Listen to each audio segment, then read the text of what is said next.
Jared here with Smart Group Training. Today I'm going to start to show you exactly what I look at whenever I'm looking at the thoracic spine, so the T-spine. So there's three basic movements that I want to see the T-spine go through that may help my training and what I'm going to do as far as programming for my clients. So the first motion I'm going to take Alicia through is going to be flexion. Then we're going to do extension and rotation. So we're going to look at flexion, extension, and rotation, and let me briefly explain each one of these. So first we're going to start with flexion. Let's go ahead, stand up on your toes. We'll just step right in front of the table. Good. Let's go ahead, turn, face the chalkboard over here. That way we can get a good profile view. Now with this, what I want you to do is go down and touch the toes. So she goes down to touch the toes. Things I'm looking for, one is going to be knee bend. Do the knees bend a little bit? Go ahead, bend your knees. So I'm looking for minimal knee bend. I'm looking for no knee bend. So I'm looking to see if right leg, left leg, if that has to kind of buckle a little bit as she goes down to touch the toes. So go ahead, lock the knees out again. So one, the knees should be able to remain locked.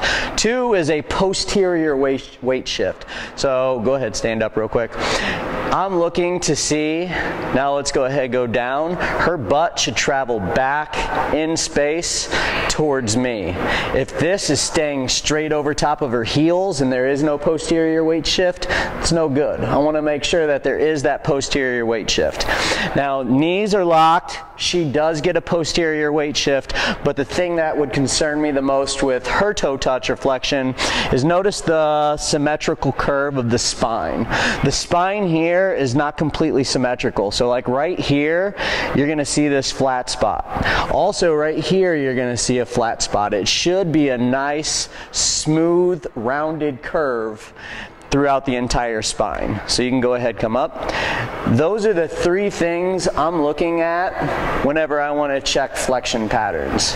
If I'm seeing these big flat spots, like I'm going to have to work on being able to get some lumbar spine flexion and mobility through here, as well as probably some air up into the upper back and be able to get that natural kyphotic curve back. So just standing right here, I can already see that T-spine is a little bit flat. That's going to create issues with, it could be shoulder health, it could be low back health, it could be hips. It can create a lot of different, it can stem a lot of different issues, but those are the things I want to see flexion. We're looking knee straight, we're looking posterior weight shift, and we're looking symmetry in the spine and making sure it's a nice symmetrical curve. So those are the three basic things that I'm looking for there. The next flexion pattern I want to see is if she was not able to touch her toes, let's go ahead, go down, sit on your butt. Well, I'll tell you what, let's actually go up to the table. So go ahead, sit back. So the legs will be straight. Sit all the way back here. That's good. Now from here, I would just do the exact same thing. So she's going to reach, bend, touch her toes. So she was able to only get here, and then all of a sudden I put her down and she's able to get her toes. That gives me a lot of information. It shows me that gravity, whenever I take gravity out of play, she gains new mobility. That would show me something that I'm going to need to address in my training. So the same things, do the knees stay locked? Is there a nice symmetrical curve, or are there flat spots? That flat spot is still here in this position, and same thing. So I know you can't see it just due to the view, but I still have the exact same curve in this position that I had on my feet. So there's pretty much no change. The final thing I look at as far as flexion is going to be the child's pose. So let's go ahead, go child's pose.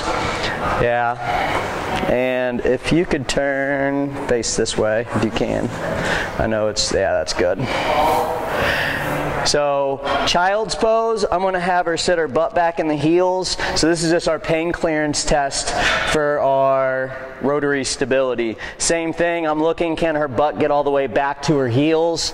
Is she able to get full hip flexion? And does she have a nice uniform spine in her, or curve in her spine?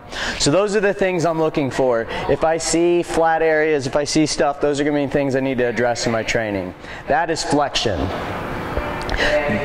Okay. The next one I'm going to cover is going to be extension. So extension is the exact opposite. So let's go ahead, go on your feet here. What I'm going to have you do here is the feet are going to be together. Now she's going to end up doing a back bend. So kind of scoot over, good. Feet are going to be together. Now arms go overhead. What I'm looking at is a back bend. So she reaches back and then go ahead, come forward. I'm going to look for a few different things. Just like flexion, I have my criteria I'm looking for. With extension, I'm looking for, does the hip travel forward? The ASIS should be able to pass the toes. So I want to see the hip actually go into extension in this pattern. So the ASIS pass the toes. The spine of the scapula should also pass the heels. So I need to see the hip travel forward as the shoulder blades travel back. If I don't see one of those, I can pretty much know that my extension pattern is off. And just like our flexion pattern, go ahead, do the back bend. You're going to notice like right here where all of her motion comes from. So she doesn't have this nice uniform curve. She hinges from middle of her lumbar, lower lumbar spine. So it's a big hinge and there's not that uniform spine curve. So at that position, I just know not completely right. What I want to do there is I just want to take stability out of it. So I'm going to grab an AirX pad. Now let's go ahead.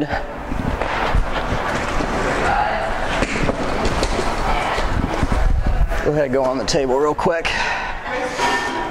Lay on your belly.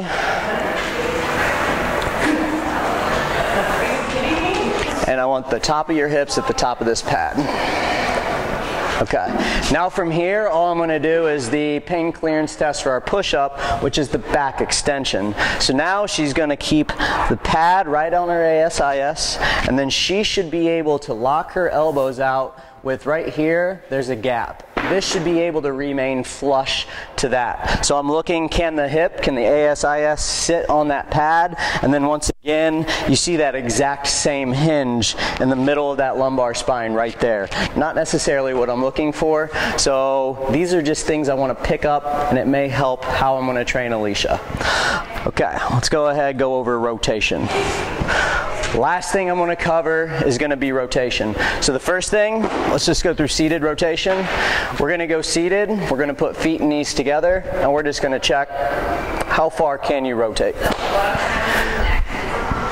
Whenever I'm looking at T-spine rotation, I'm looking, keep feet and knees together so I don't cheat down here. She should be able to get 50 degrees. Whenever I'm looking AC joint to AC joint, if I draw a straight line, I want to see 50 degrees left, 50 degrees right. I want to notice, is there any compensation as she chooses to rotate one way? Is there a big difference or not?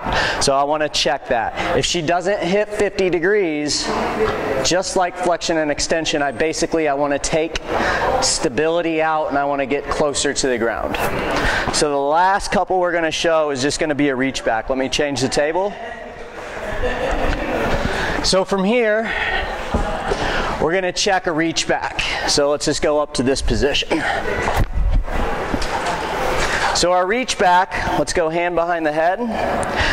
I'm looking for that exact same 50 degrees. So I'm going to have her rotate. I'm going to make sure there's no lateral shift in the hips. And I want to see, does the AC joint to AC joint get to 50 degrees or not? I'm going to check left, I'm going to check right, I'm going to notice any asymmetries. Let's just say she's getting pretty decent motion. She's got that 50 degrees here. Not too concerned with it with her. A lot of people are going to get stuck right in here. What I want to do there is now I can check passively. So keep your hand here.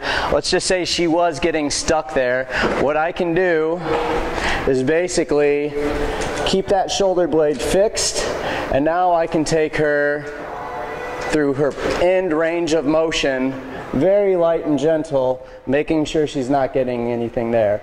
If all of a sudden, if I'm able to take her there, I know it's not necessarily a T-spine mobility issue. She just needs to learn how to stabilize and control her body. because I just took it there. So if I passively take it there, I know the spine moves that way. I just need to enhance that and enforce that movement with proper training. So read the rest of the article. The article is going to explain flexion, extension, rotation, and how we address that in our training programs. So once again, Jared with Smart Group Training. Hopefully this information helps you with all your training. Thanks.